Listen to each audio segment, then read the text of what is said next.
Hello everybody, this is Mr. Rob and welcome back to another episode of the Oakland Athletics franchise here on MLB The Show 24. And today's episode we'll get through the final week of the season, which means we are playing our final series to begin here at the Oakland Coliseum, an end of an era for the Athletics to leave this building. If you're excited for this one, make sure you drop a like and you subscribe down below, especially if you want more franchise content, as JP Sears will be on the mound for the A's. He's been very good this month, trying to keep that up in his potential final start of the season. He'll begin his day against the two-time reigning AL Rookie of the Month, Evan Carter of the Rangers, who flies out to right field. And we'll take a look at the Rangers lineup. We've seen a lot of these faces this year. Texas 92-64. They're only a half game back of the Astros for the division, so they're still playing for a lot. You can see Lau, followed by Seager, Garcia, Semien, Young, Durant, Heim, and Hill in center field today. Texas has already locked in a playoff spot as at least a wild card, but you know you want to win the division. Nathaniel Lowe will somehow reach a slider and poke it into right field. That's an insane piece of hitting to get him on first base. And then Corey Seager will draw a walk. Sears doesn't want to pitch to him. I don't blame him. But that's now 2 on for Adolis Garcia, who pops this one straight in the air. That'll be the infield fly rule. Marcus Semien up next will ground over to Geloff, and that'll end the top of the first. And we'll take a look at Texas' starter today. It's Nathan Eovaldi with a 3.33 ERA. Been very good this year for Texas. He'll start off his day against the All-Star Zach Geloff, whose average is now below 240. Trying to bring that up to in the season and trying to send Oakland off with a series win in this episode as he draws a walk to begin the day. Noda will then swing and miss at a low splitter. That's the out number 1. And Seth Brown up next will rip a pitch into right field for a single. So now 2 on for Oakland in the first inning. Rooker hitting 4 today. He swings and misses a splitter down and in. That's a nasty pitch with 2 strikes. And with 2 on, 2 outs for Shea Langoliers, who's seen his average dip below 200. He gets a good pitch to hit, but doesn't get enough on it. And we leave 2 on ourselves. We'll go to top 3 where Nathaniel Lowe leads off again for Texas. And again, we'll just poke one into left field. Another pitch well out of the zone that he takes for a base hit. Corey Seager will then rip one through the right side of the infield. It's quickly 2 on for Texas here in the top of the third. That'll bring up Adolis Garcia. First pitch. It's actually a double steal. And he swings and misses, and it's out by a mile. Is Nathaniel Lowe. So they really needed Garcia to make contact. Well, on the next pitch, he does. He rips a slurve deep into left field, and that one is absolutely crushed into the second level. A 2-run shot for Adolis Garcia. Goes 430 down the line for his 31st of the season. It's unfortunate for Texas that they tried the double steal literally the pitch before, because if they didn't try that, it would be a 3-0 game. However, I'm not complaining because it's only down by 2. But Texas will strike first and take the early lead. Here comes Marcus Semien up next, the former Oakland Athletic, who singles up the middle. He's definitely done his fair share of damage against us in this series, killing his former team. Josh Young up next, rips one down the left field line, and this is going to be some trouble as JP Sears is struggling here in the third. Brown will get to it. Semien will be sent home, and the throw will not be in time. An RBI double for Young makes it 3-0. Durant up next, though, will look at strike 3, so a bounce-back punch-out from Sears brings up Jonah Heim. The Gold Glove catcher got hit by a pitch back in the second, but he's going to single up the middle in the third. Ruiz will get to it. They're going to send the runner. Young is going to be close, and it's not in time. The Rangers now lead 4-0. Sears getting rocked here in the third. Needs to get one more out, and it won't be Derek Hill. He walks him, puts him on first, and that'll bring up Evan Carter, the second-round pick and back in 2020 at Duke, who's a favorite to be the AL Rookie of the Year this year. Steps up with a big spot to make his case even stronger. Up the middle, though, and he grounds it right back to Sears. That'll end the top of the third, but Texas puts up 4. Go bottom 3, see if the A's have an answer. Is Zach Geloff up first, and he will check his swing on a full-count pitch. That's his second walk of the day. Noda up next now, waits on a slider down the middle, and he sends it into the gap. That's a good piece of hitting for Ryan Noda, as he's going to take 2, and Geloff all the way from first will be waved around. The A's get on the board for their first run of the day, 4-1 off the bat of Noda. Seth Brown, though, up next will swing and miss through a fastball. He'll strike out. That'll bring up Brent Rooker, who struck out back in the first, who's actually taken over his teammate Ryan Noda for the most striked out player in the American League, and he'll add to his total there with a nice curveball from Eovaldi. Gets some swinging and missing. How about Shea Langoliers? Like I said, average now below 200. He's got a 1-2 pitch, and he also can't connect on it. And Evaldi strikes out 3, but the A's get 1. We'll go into the 5th inning now, where Evaldi's yanked after 4 2/3. They wouldn't let him get the final at bat out, as Owen White will do that. So Evaldi will not get the decision. Very interesting call there. We'll go later into this one. Mason Miller now takes over in the 6th, as JP Sears will go 5 innings. Still trying to work that ERA down. His first batter will be the catcher, Jonah Heim. And he will rip one high, deep to right field. And this one is out of here. A solo shot for Jonah Heim. And if you go back and watch that, Langoliers was clearly setting up low, almost below the zone. And Mason Miller threw it high right down the middle. Command has just been an issue for Mason Miller this season, and it continues there as the Rangers get another one. Next batter, Derek Hill, gets a 2-2 pitch. That's a slider that caught a lot of the plate, that one. However, it's foul territory, and Rooker will actually get to it. It's a nice hustle play out there in right. Evan Carter up next. We'll look at ball 4. Changeup misses inside, so another free base runner given up by the A's bullpen. That'll bring out Nathaniel Lowe. He's had 2 of the best singles you'll see today. 3-0 pitch to him, and Mason Miller will walk him on 4 straight pitches, and again, the command still an issue. 2 free base runners for Corey Seager, the man you don't want up, but he rips it right to Noda for a quick out number 2. Adolis Garcia up next. That's a pitch that's well off the plate. If you look at that one, Langoliers was setting up inside. It's outside so much that Langoliers couldn't even get to it. A wild pitch moves the runners up. It's Adolis Garcia's next pitch, and he rips this one deep to right field, but Rooker will get to it. However, the Rangers do get 1. It's 5-2. Trevor Gott will then come in the next inning. Miller did get the first out, but he did leave 1 on first base after a walk. He didn't get anybody out. As Josh Young will then ground it over to Geloff, and it won't matter, though, because there's a double play off of 1 batter, which will bring up Ezekiel Duran. 2-2 pitch to Gott, trying to get a 1-2-3 inning, and he does. In the unconventional way, as Duran swings and misses, and we throw him out at first. Brock Burke will then come in relief for Texas after 2 on from Owen White, trying to strand the runners. He has 1 away for Seth Brown. He has a full count pitch, and he'll look at ball 4. Good eye. Close the bases for Brent Rooker. 0 for 3 on the day. 2-2 pitch in. They'll say he swung the bat there. I don't even know if it left his shoulder. Nonetheless, another strikeout against Rooker. And then Langoliers with the bases loaded. Gets a good pitch to hit. But again, he gets just underneath it. And the A's squander a massive opportunity there with the bases loaded. Scott Alexander, the lefty, will come in out of the bullpen, trying to go up against the lefty side of the lineup coming up. First, though, he has Derek Hill, who he walks on 4 straight pitches because we can't find the strike zone. Here come the lefties, starting off with Evan Carter, who will ground it over to Allen, playing third today. And we'll go around the horn to end the inning with a double play. How about we go into the next inning? Josh Spores will take over the bottom of the 8th for Texas, trying to set it up for the 9th inning. He's had a very good season on his own as he will strike out Soderstrom. Full count pitch called a strike. It's a close one.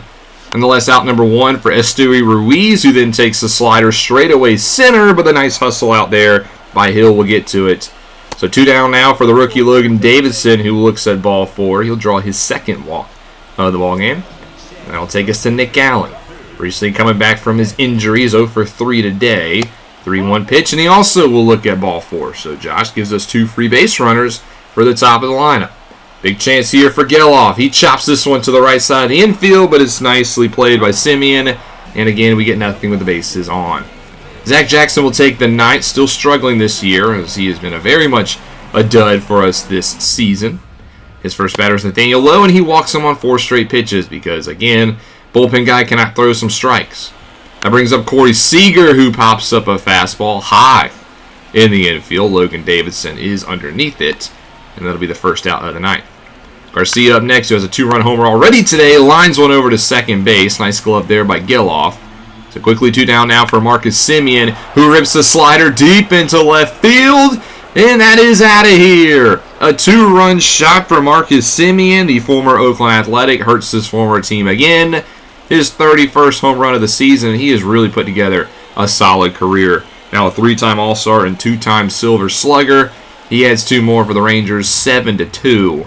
Still trying to get through the 9th as Jackson will get Young to ground out to Noda. That'll send us now bottom 9. We're down by 5. Texas will not bring in their closer. Instead, they'll bring in the 15-year veteran, and David Robertson, trying to get the final inning away, and he strikes out Noda to begin. He chases the inside cutter. Seth Brown up next, 1-2 pitch, and he chases a knuckle curve low. He'll be thrown out at first, which means the game is all down to Brent Rooker, who's 0 for 4 today with 4 strikeouts. Will he go 0 for 5? He has an 0-2 pitch, and he will. An 0 for 5 day with 5 Ks for Brent Rooker. It does not get much worse than that.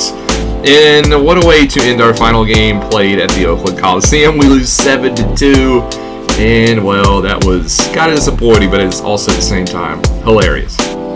Texas Rangers keep hold of the Astros in the West as they win this one 7-2. Owen White will get the win because they did not let Evaldi get the final out. And Sears struggled. His hot streak came to an end. Player of the game will go to Marcus Semien, who went 3 for 5, including that 2-run homer in the 9th. Overall, the offense just missed some opportunities today, and, well, they just couldn't get it done. We do win the second game 4-3, so we do get one, and we have a chance to take our final series in Oakland. The Seth Brown 1 yard for us, but we don't do it. We lose 1-0 in 10 innings. Yes, 10 innings as Texas gets it done in 10. So that ends us with the Oakland Coliseum. We still have one more series to play against the Seattle Mariners. And with that, we head out to T-Mobile Park for the final series of the season. Starting off between the 52-107 Oakland Athletics and the 65-94 Seattle Mariners. Has not been the kindest season for the M's as well, as both these teams looking forward to 2025. One guy who will be a standout for the Mariners for the future definitely will be George Kirby, who's taking the mound today. Having himself a very good season. Starts off against Zach Geloff and gets him on a nice curveball on the outside part of the plate. Ryan Noda up next. He can't connect on the high fastball, so 2 good swing strikeouts. And then Seth Brown up next takes an 0-1 fastball to deep center field with some carry. Rodriguez tries to rob it, but he can't bring it home. A solo shot for Seth Brown gets the Oakland Athletics out in front early. His team leading 24th home run of the season. Clears the wall in center, and the green and gold take a 1-0 lead. Next batter, Brent Rooker. We just saw him an 0 for 5 day with 5 Ks. Takes one out to center, but gets underneath it. And that'll end the top of the first. But a 1-run lead given to Paul Blackburn. He's been up and down this season. He has a 4.50 ERA currently, trying to avoid a 20th loss on the season. Josh Rojas leads off for the Mariners. He'll ground out to Noda to begin the day. And we'll take a look at this Seattle Mariners lineup. Next up, we'll see J.P. Crawford, followed by Julio Rodriguez in center, Mitch Garver at catcher, Luke Raley out in left, Jorge Polanco at second, Ty France at first, Luis Urias at third, and Mitch Haniger in right field. So here is J.P. Crawford, 1-2, chops it over to second, Geloff with the field, and he'll throw him out at first base. That brings up J-Rod, the 2-time Silver Slugger, and he can't connect on a cutter. Nice inning of work from Blackburn. Go back top 2 with the A's offense as Langoliers will swing and miss. His average dipped to 195 now. Full count pitch to Tyler Soderstrom, and he draws a walk. Good eye puts him on first base. That'll bring up Estoy Ruiz, who takes a 2-1 sinker and slaps it into right field, and this one's trouble. Haniger can't get to it and cut it off. That one gets to the wall, and with Ruiz's speed, he's going to get all the way to third with ease. It's an RBI triple for Estoy Ruiz, who now hits his third on the season. Athletics lead 2-0 before Logan Davison goes down looking on the outside curve. Nick Allen then goes on the outside fastball, so Kirby gets the outs, but the A's add another one. Bottom 2, leadoff man Mitch Garver, and he's looking to get one of those back. Ropes this one over the fence in left center for a home run. Solo shot for the former Texas Ranger, his 7th home run of the season for Mitch Garver. Cuts the lead back down to 1. But still 2-1 in favor of the Elephants. We go top 5 now. Nick Allen leads off for Oakland, who hits a nice slider up the middle. That's going to get down in center field for a leadoff base hit. Top of the lineup, next pitch, Geloff rips it down the first base line and fair. France gave it a good effort. This time Haniger does cut it off, so the runner will stay on third.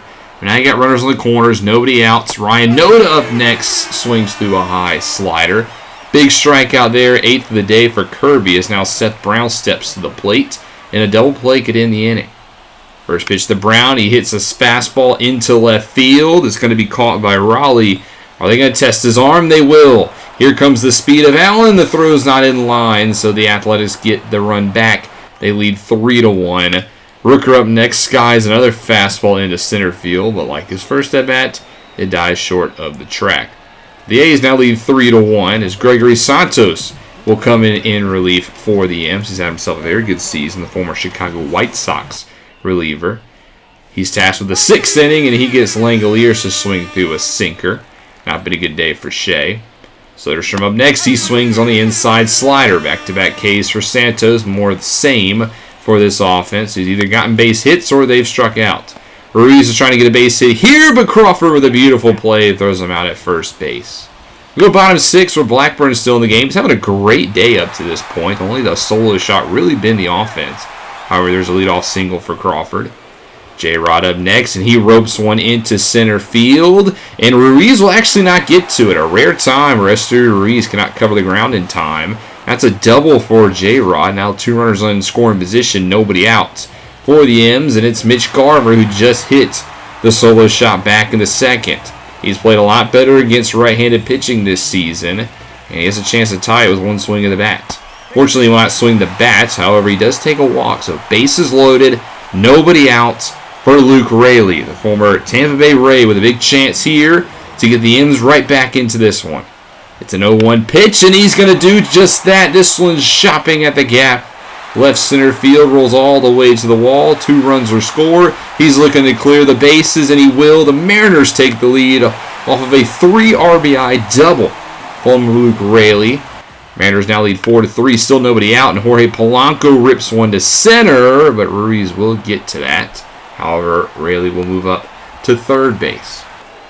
How about Ty France up next? 1-0 pitch, hits it into right. It'll get down for a base hit and an RBI as Ty France brings home another. 5-3 now, Mariners.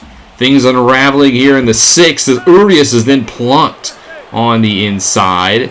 He'll take first base. Mitch Haniger up next. Ropes it into center. Ruiz will get to there, but another hard hit ball. And that'll do it for Blackburn. Kotsay will pull him. Here comes Mason Miller in relief, trying to get the final out of the 6th inning. Has to do against Josh Rojas. He gets him inside. Will this be caught? Yes, Brown will get to it, but the Mariners put up 4 to take a 5-3 lead. The rookie Ty Adcock, 8th round pick in 2019 out of Elon, will take the mound. It has not been a good rookie campaign for him. He begins against another rookie in Logan Davison, who swings and misses through the high heat for out number 1. Nick Allen will then step to the plate. He has not been very good against righties in this season, much better against lefties. However, he has a righty on the mound currently. 2-2 pitch, and he looks at strike 3. Front door slider gets him looking. So a 2 down, that brings up Zach Geloff. He'll hit this one up the middle, but Adcock with nice reflexes gets the 3rd out. How about we go into the next inning where Gott will take the mound. Miller did get 1 out here in the 7th, but Gott is tasked with getting the final 2. He'll start off against Julio Rodriguez, who gets a nice cutter down the middle. However, he just pops it up into right field where it's caught by Rooker. Mitch Garver up next, 3-2, and he looks at strike 3. Sinker's right there, and Gott gets his 2 outs. Gabe Spire will now take the mound for Seattle, having himself a sub-1 ERA season. That's incredible. And with a string of lefties coming up, he is the man for the job. He strikes out Noda, and the lefty Seth Brown, who homered back in the 1st up. He's going to pull a slider into right. A little bit too much hang time. Yes, it does, as Mitch Haniger will bring it in. So 2 down now for Brett Rooker. First pitch, turns on a slider, but rips it right to Crawford. And it's a 1-2-3 inning for the M's. Zach Jackson will come in the 8th with his ERA now up to 6 on the season. His first batter will be Luke Raley, who had the benches clearing at double earlier, bases clearing double as he strikes out. Jorge Polanco has been very good against us this year, draws a walk. So he'll take first base for Ty France. Brought in a run earlier, but this time pops up a fastball sky high in the infield. Looks like Allen will get to it, and he'll put it away. Urias, the All-Star, up next, chops it over to second. Geloff with a nice play, sliding and getting it for out number 3. As we'll go to the top of the 9th, and Andres Munoz The first-time All-Star will grace the mound, try to get his 35th save of the season. He'll start off against Shea Langoliers, who will rip one over to second. And there's a nice play, almost identical play, by Jorge Polanco that Geloff did in the last half inning. Soderstrom up next, full count pitch. He'll draw another walk. Good eye from the DH. Puts the tying run at the plate. Esther Ruiz had a triple earlier. Slaps this one into right field again. Another base hit. 2 on now for Logan Davidson. 0-2 pitch, and he swings through another high fastball. 101, which means the game comes down to Nick Allen. 0-2 pitch, swing and a miss on a slider, and the Mariners are going to do it. They win by a final score of 5-3, thanks to a 4-run sixth. And that'll do it for the final game we'll watch of the Oakland Athletics. As next time we see this team in action, they will not be based in Oakland no more, but we lose 5 runs, 8 hits for the Mariners, 3 runs, 5 hits for the Athletics, and Paul Blackburn does get that 20th loss of the season. Your player of the game for the Mariners will go to Mitch Garver. I would have given it to Raley thanks to his bases clearing double earlier, but instead it goes to Garver. Game 2, we do drop as well, 8-3. Danny Jimenez, 4 earned into a third inning. Not a good outing for him. Julio Rodriguez hit 2 homers off of us. But we do win the final game of the season in 11 innings, 5-2, as Soderstrom went deep with the 2 RBIs. And how about Joey Estes? 6 innings of work, only gave up 1 earned run. Incredible stuff from him. He had a really good season. That's going to do it for year number 1. We finished 53-109. I plan on spending next week recapping year number 1, and I think the off-season premiere will be next weekend. There's a poll currently up on my community tab. Vote if you'd rather see it on Friday or Saturday. But that's going to do it for this one. If you guys enjoyed year number 1, I'm excited for the off season and to try to start rebuilding this team because it's not going to be easy. But thank you guys so much for getting through year 1 with me. More content on the way. I'm super excited to continue this series. But if you enjoyed, make sure you drop a like and you subscribe down below, especially if you want more franchise content. This is Mr. Rob, and I'll see you in the next one.